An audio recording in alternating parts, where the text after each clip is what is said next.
I have a statement to make, but before I make my statement, this is the kitty. If you can see the kitty. See? See?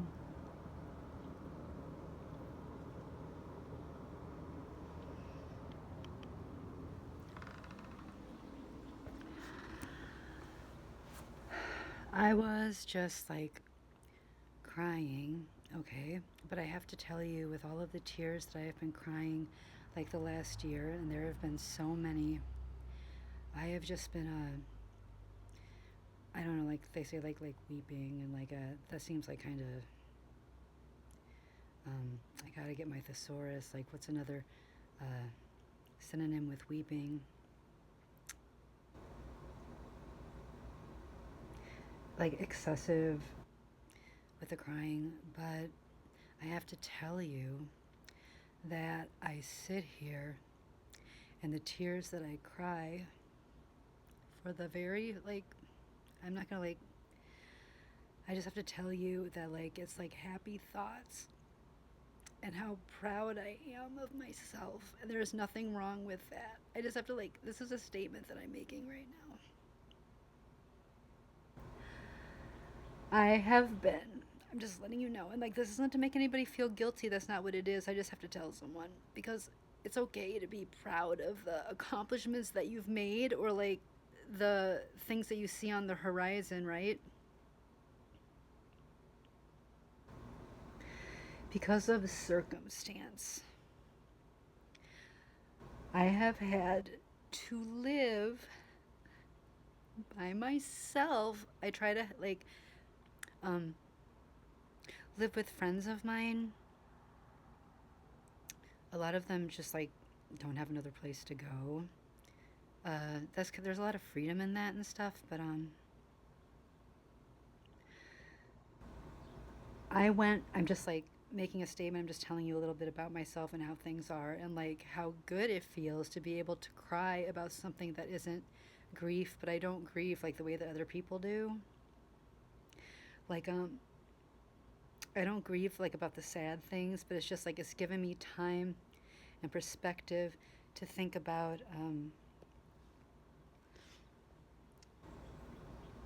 the opportunities that I was given and the love that I was given. And that is something that I think is missing in a lot of children's lives right now. People forget how to love. My family, I had to disassociate myself with, and some of my best friends that I grew up with for the last 30 years of my life, because they didn't have an understanding. I've had to permanently drop them out of my life, block them, things of that nature. This isn't supposed to be a heavy video. Um, the thing about they forgot how to love. When I was growing up, and I don't know if people still do this, we did have family gatherings, especially on my dad's side. It was typical for us to meet. There's a thrashery in Edgerton. Do you know what a thrashery is? It is where they have all the old tractors and the thrashing machines. It is the coolest place where I used to get my buckwheat and my sorghum and stuff. Right, these are old fashioned things. They grind cornmeal right there and stuff. It was really neat. They had a train ride there, and they do it every year. They have a special park for it, and they have a pony. I only rode a pony one time, or a few times. It was a white pony named Daisy.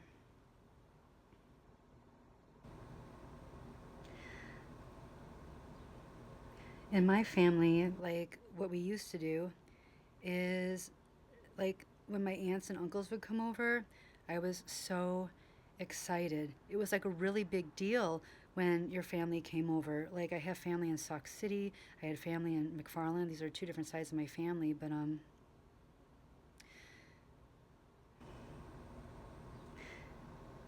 I don't know if people do that anymore. Is it a big deal when you get your family together anymore? If you get your family together anymore? What's going on with me is, after my mom and dad passed away, what seems to have happened is that they have no reason to come here, except like there is no reason to come here anymore because mom and dad are gone. But it seems sometimes as though I'm misunderstood as being like a problem. A lot has to do with like some of the things my mom said before she passed away. Uh, anyway, these things aren't true. And like I told another friend of mine that lived with me, I said, just because you say something is true like a million times or you scream it at me doesn't make it true. I I just have to say, I was given the suggestion before my dad passed away and before like the Trump administration, right? We would talk all the time, and my mom would think that we were having an argument because she would go to bed early, and my dad was in a wheelchair, and like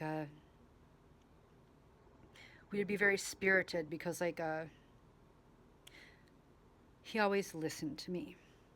That is something that children need, is for adults to listen to them.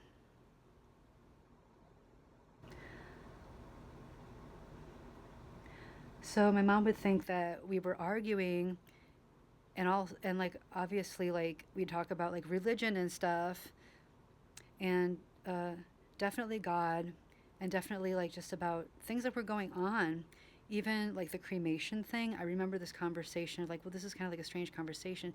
It's a conversation that you need to have. Here's my kitty, hold on.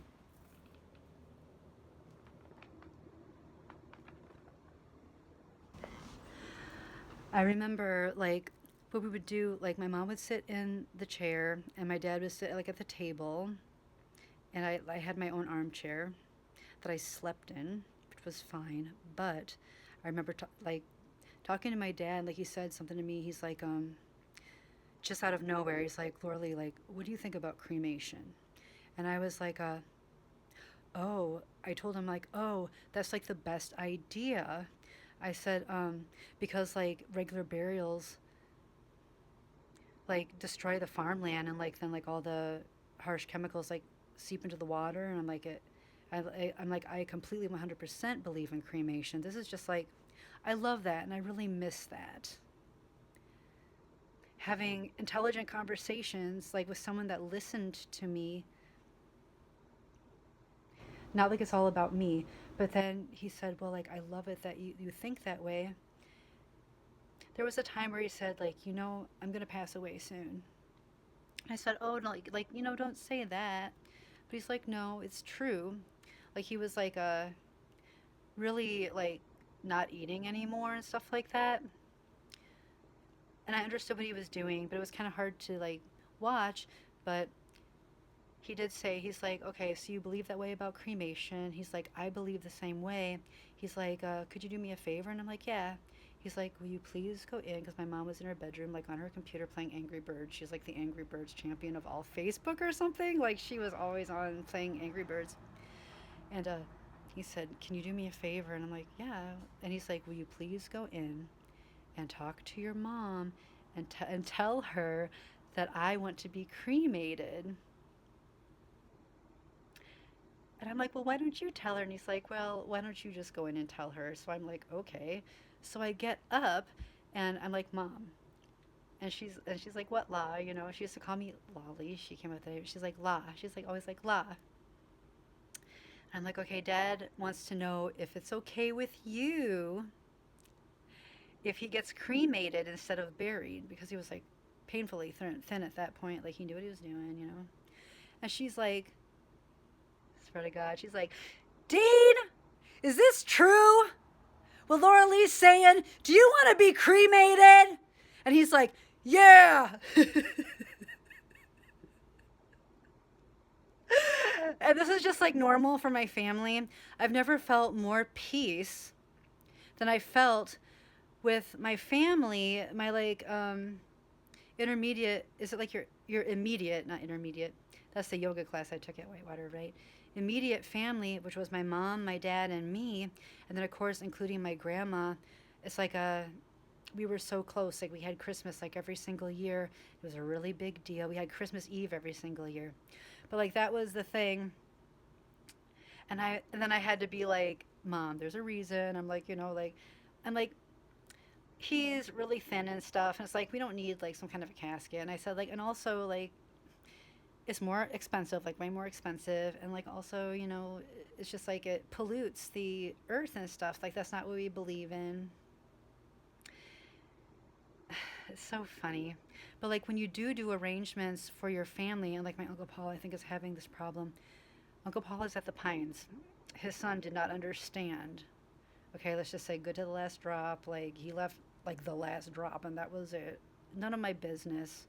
Not for me to judge. But my Uncle Paul has some mild dementia, and his wife passed away and stuff. He does not deserve, or like, he's not like inept enough or whatever to have to be in like such a extreme care situation, especially when his son, I think, lives in the same town as him, or like and coming like from somebody that took care of like disabled people that couldn't um, like walk on their own, people that had to be lifted in and out of bed, living in my own house.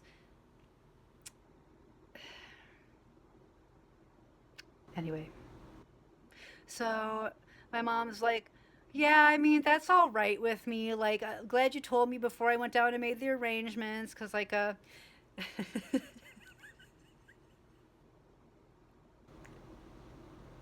glad we had this talk. But the suggestion that I was talking about, and it's not like my dad all the time. My mom, she educated so many kids. Like, she worked for Head Start, probably at least like 1,000 kids. Like, she worked there for like 20 years. And I don't know what my dad in the military did.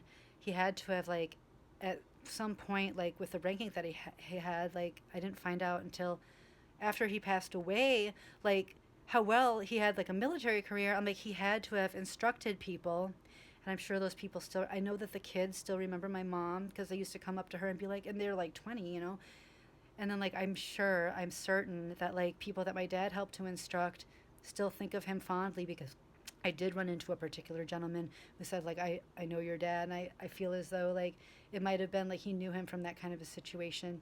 And to this day, I still have children that I instructed. I have been like a youth group advisor, a co-coordinator, and like a youth pastor for like on and off for at least 25 years, right? And they'll come up to me, and like it's really strange. They're like 32 years old and stuff, and they're like, I remember when you were my youth group co-coordinator, or like you were my youth group person. I remember when you taught me Sunday school. And then they're like, um, it was like the best time. They're like, I don't know if they said like it was engaging and stuff, but that means a lot to me, because it means that I didn't waste my time, which I never thought that it was ever a waste of time. I volunteer so much, and it gives my life so much value.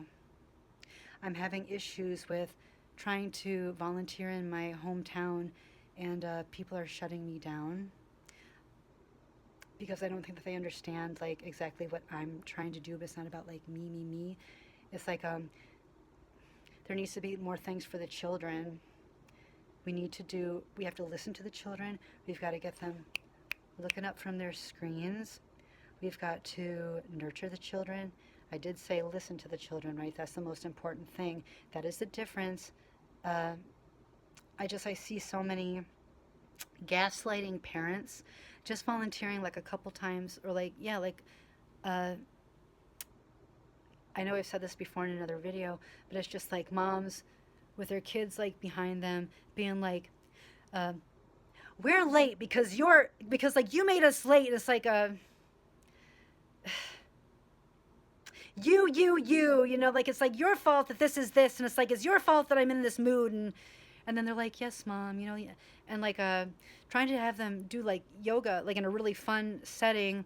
I have it set up, and like this one particular young gentleman named Garrett saw the deer sign, because I had like the John Deere sign, and I had like rainbows and stuff. And I can tell you, like, yes, as being born in the 80s and stuff, I just like John Deere and rainbows was just a part of my life. Rainbows is now associated with pride. When I was growing up, it wasn't associated with pride. It was just a. I love it that it's a symbol of freedom. People are afraid of rainbows. People are scared of that. Just like in the last 5 years, those 15-year-olds are now 20 years old. They don't know how to be social. I know I've said this in another video, but Zennials, if you've heard of us, there's like all these like Gen Z are like super proud of themselves. Millennials are super proud of themselves.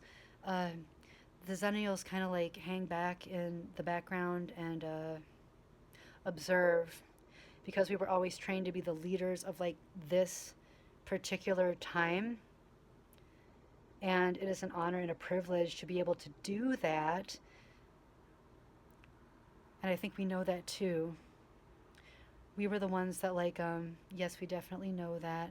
We were actually trained, at least I was trained by people that are very, like, adept at their jobs, that had, like, a lot of experience. I hate it that, like, I can make up a resume or something and people just, like, disregard, like, the things that I write. Like, they just, I have a tendency to be treated like garbage, and this isn't about like Laura gets treated like garbage all the time. Laura gets treated disrespected every single day, mild disrespects, and also just like glaring, like full blown like disrespects from people because you feel like hurt people first of all hurt people, and they know that like I'm never gonna have a comeback, like a have it come back on them where I'm gonna be disrespectful back to them.